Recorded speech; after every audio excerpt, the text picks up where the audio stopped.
Rare earth पर चीन का एकाधिकार अब खत्म होने जा रहा है। दिल्ली में जुटे हैं जापान के दिग्गज मित्सुबिशी, पैनासोनिक, सुमितोमो और भारत से मैदान में उतरे हैं रिलायंस और अमारा राजा समूह ग्रुप। मिशन एक ही है कि रेयर अर्थ और लिथियम में चीन को किनारे करना। अब क्या भारत जापान की इस जोड़ी से कांपने लगा है बीजिंग? क्या अब ग्लोबल सप्लाई चेन पर चीन की तानाशाही खत्म होगी? देखिए इस ग्राउंड ब्रेकिंग गठबंधन की पूरी खबर। दरअसल रेयर अर्थ यानी रेयर अर्थ एलिमेंट्स ये वो खनिज हैं जो battery, mobile, solar panel, missile system और इलेक्ट्रिक व्हीकल्स में बेहद जरूरी होते हैं। चौंकाने वाली बात यह है कि दुनिया की 85% रेयर अर्थ सप्लाई चाइना के पास है।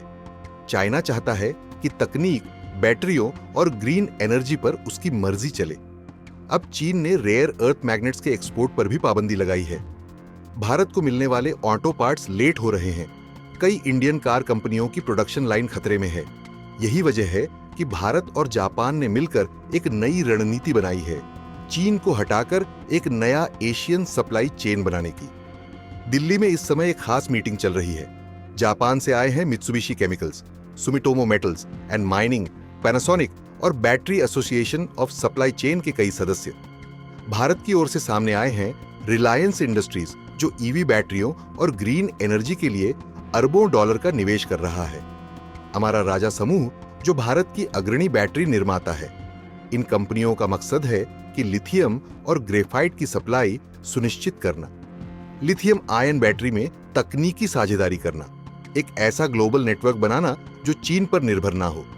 देखा जाए तो 21वीं सदी में लिथियम वही है जो 20वीं सदी में तेल था। ईवी, मोबाइल, डेटा सर्वर, यहां तक कि सेना की मिसाइलों तक में इसकी जरूरत है। चीन का रोल है कि दुनिया की 60% लिथियम बैटरी मैन्युफैक्चरिंग चीन में होती है। लिथियम प्रोसेसिंग पर उसका लगभग एकाधिकार है। अगर चीन सप्लाई रोक दे तो दुनिया थम सकती है, लेकिन भारत और जापान इस गेम को बदलने के मूड में है। भारत पहले ही जम्मू कश्मीर के रियासी जिले में 59 लाख टन लिथियम खोद चुका है। जापान के पास दुनिया की सबसे एडवांस बैटरी तकनीक है। अब दोनों साथ आएं तो चीन के लिए यह एक रणनीतिक झटका होगा।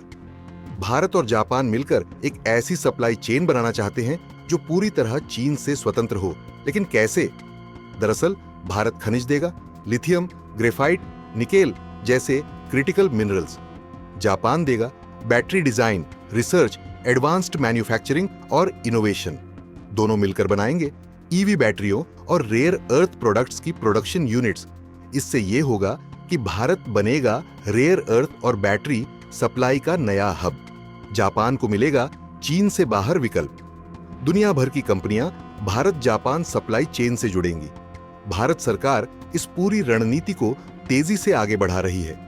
हाल ही में वित्त मंत्रालय ने कहा कि भारत अपनी क्रिटिकल मिनरल सप्लाई को सिक्योर करने में जुटा है।